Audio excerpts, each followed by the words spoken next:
electric inflator. I checked this one in Amazon and it's just cost like, cheapest one is $19.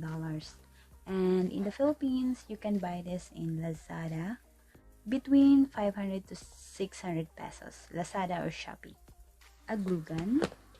This is the brand I am using, and I have like 5 glue guns, and this is the best. And then of course you're gonna need a glue sticks, a glue dots. You can also buy this in Shopee or Lazada in the Philippines. I'm not sure outside Philippines. Fairy lights, this is optional. I also got this in Lazada. Need a scrap boxes, chipboard. This one is also optional. I just have this one, so this is the one I used at the back of the number.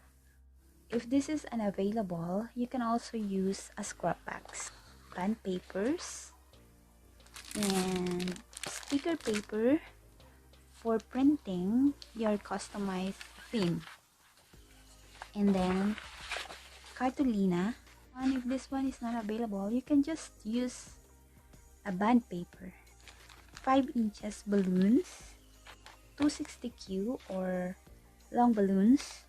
That's all.